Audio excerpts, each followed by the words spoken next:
Big Boys Neighborhood, we are after the show. After the show, May 23rd, 2018. All righty now, after the show, who's going up? I'll go. All right, go ahead, Natalia. I feel really bad, but I don't know. I found this kind of interesting. There is a teen in Oregon that started a wildfire with fireworks, and they caught them. And this fire burned for like 2 months and like destroyed so much, right? The teen has to pay $36 million in restitution because of this. Did anybody die? You know what? I would have to read. That would be a whole different thing. You know what I'm saying? I think it would. I think we would have known that straight off. It said it threatened 5,000 homes, buildings. At least 4 homes were destroyed. So I'm guessing, hopefully, no one did. I'd have to read like every single detail of this article. But like, the teen is fully like That's responsible. what it came first before they said anything else. Yeah. Unless I passed by it in a different paragraph of the article, but.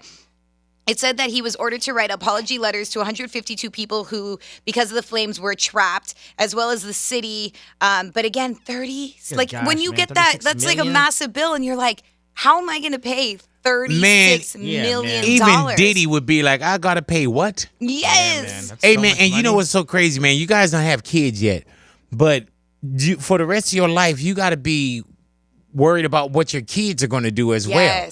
You know what I'm saying? Like, even now in Texas, they were, they're trying to pass laws on us, but they're very much for, pro-gun state since the recent shooting. But even then, they were like, we got to hold the parents accountable too. Yeah. I couldn't imagine my son or my daughter burning down, so much land and homes being destroyed and properties being threatened and getting a $36 million restitution fee. And I get it, like crazy. Accidents happen because I know that I've played with fireworks, like as a kid. I know like my parents would like, oh, we're going to get some fireworks for, 4th of July, and we would shoot some off together. I think I knew better than to go into the middle of the woods. I didn't. I don't know. Yeah, you don't know. Like I said, I get it. Accidents do happen. And when you're a kid, your brain is not fully developed and you're going to go and make idiot mistakes. But those idiot mistakes could have huge consequences. Do we know how old the person was? I believe 15 at the time. Well, that's not a kid. Good gosh, $36 million. But they say your brain doesn't develop till you're like 21. Yeah, but 21. But you know when something's... If he was 8, 9, like when I was 4 years old, I burned down the bathroom. Should have been playing with matches. You know what I'm saying? 15... you're still young. It's not like you can go and, fight for our country, do something. You know what I'm saying? At 15, and I don't want to hold him accountable at 15 for something that he wouldn't do at 40. Yeah. You know what I'm saying? But damn, that's a sucky ass position to be in. We've all seen the commercials. Only you can prevent forest fires.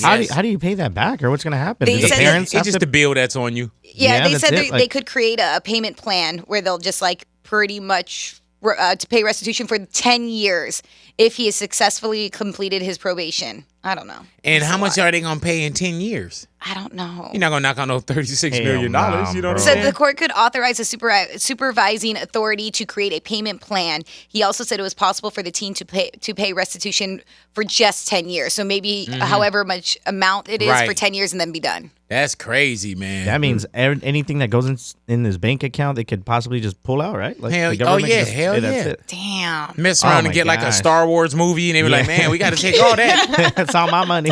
Like, damn. Good gosh. Yeah, man. that would make me just stop hustling. For real. I was just like, oh, I'm everything's cool. going to them anyways. Man. I'm just going to be an Uber driver. Yeah, you going to work? Nope. You know what I'm saying? Today. Like, man, what you doing since high school? Selling dope. Yeah, just chilling. You know getting money under the table. Yeah, playing Fortnite. You know what I'm saying? Betting cats, What's going down, man? Now that, this betting is all, it's illegal all over the country now. That's so true, bro. Sports betting, doing things Comes like up that. with every quick rich scheme plan that they can. Yeah, hell yeah. You heard of Uber and Lyft, right?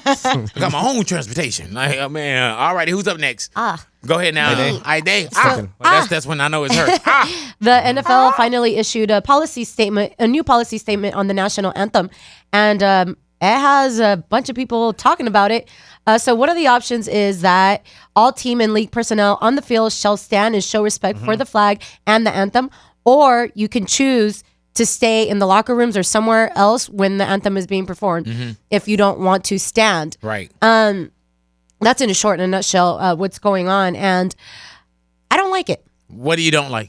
I feel like they they pretty much chose a side. They're saying if you're going to be on this field, you're going to be standing. Right. And I get it that they're giving the people the option not to come out, because personally, like, if I'm one of the players that's kneeling, then I'm just not going to come out. Right. But I still feel like they picked a side. That's what I feel. And honestly, it's just a big ass business. It's just because they're losing money. You know, they got paid by the National Guard a long time ago to bring out the players to show patriotism during the national anthem, because they didn't start coming out till 2009 out of the field. They used to be in the locker rooms. So I just feel that it's because of the loss of money that they're saying, this is what we're going to do. And maybe try to see if this way it might force more players to be out than in. But I really hope that those same players that were kneeling before and taking that stand stay in the locker room. And you know what? And Jason said it as well. You got to have some kind of understanding, a ground, a rule. You know what I'm saying? Yes, of course. But also, if anybody a history of the national anthem, you know what I'm saying? People think the national always just one verse. Oh, learn the national anthem for real. Learn what we really do with the flag and how we're not supposed to, and how it was just brought about as singing something at events. It's not something that's very historical, but people place it on. Even when Colin Kaepernick, when he took the knee, people made it about being anti government and being anti-American and anti our military forces.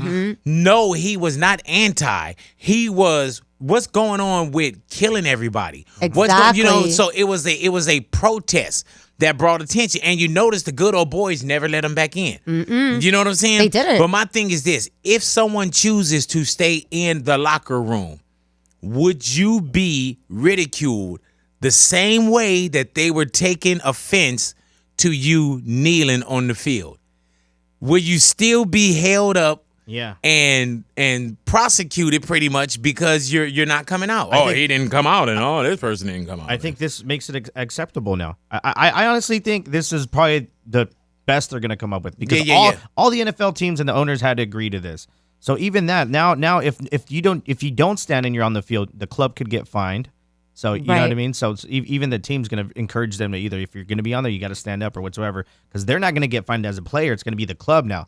So the team gets a hit, not the player. So that's going to, cause... And then we go right back to money. Yeah, which is crazy, because now you're going to see cameras inside the locker rooms on, the spotlight's going to be on them. They should respect not putting the cameras in there, though. Yeah, that's true. You know what I'm saying? One thing they should do, I we'll think. see. In time, we will be able to tell. I also think that they should, if you're at a stadium and you're asking your players to do that, I also think that you should stop serving concessions when the national anthem is going to be played, because if you're down looking at the field, everyone is respecting the flag or whatever it is, but you go up into the concourse and people are still buying drinks, they're drinking, they're talking. They don't stop. They don't stop at some stadiums. Oh, really? They just All the continue. stadiums I have, they stopped. And they stop. People aren't paying attention to the national anthem. They're not stopping and looking. They don't take off their hats. I think if that's what I trip off of. I stand there sometimes, I'm like, he got his hat on. Yeah, for reals. I just think that it should be an all-around thing. If you're going to make your players do it, you should implement it into everyone at the stadium, not just on the field. And if they don't do it, do they kick them out or something? No, I just think it should. I think if you're gonna enforce it with your players, you should enforce it with your employees, and everyone as an employee should know, hey, at this moment, don't serve anything. Stop and show respect. I'm curious to find out if you're making your players do it. I find it interesting on the whole topic of respect or not respect, honestly, because I got into it with a friend of mine, because she thinks, it's the most disrespectful thing. Like, how are they not standing, and our vets and this and that? And I'm like, you're missing the point. It's not about that, though, And I didn't feel that Colin Kaepernick's kneeling was disrespectful at all. And I asked her, I'm like, but you don't consider yourself disrespectful on 4th of July when you're rocking the flag on your crotch, on your bathing suit, on your boobs? Which is not supposed to be done. That is hella disrespect. I think you're more disrespectful than Colin is. And she's like, that's not true. I'm showing patriotism. Da, da, da. I'm like, your crotch has the flag. Yeah, and if you're not supposed to do that either. Yeah, the American flag pasties. come on. Get out of here. Imagining it right now. It goes on and on, man. Yeah, I don't talk to her anymore anyway. Yeah, there it is. No. We're going to go ahead and let you guys go, man. We got Anderson .Paak coming into the neighborhood, so make sure that y'all kind of, look out for that video as well. But we're about to interview our guy. But thank you for hanging out with us after the show. All things Big Boy's Neighborhood is at RadioBigBoy.com. Enjoy the rest of your day. Enjoy the rest of your life. We are gone.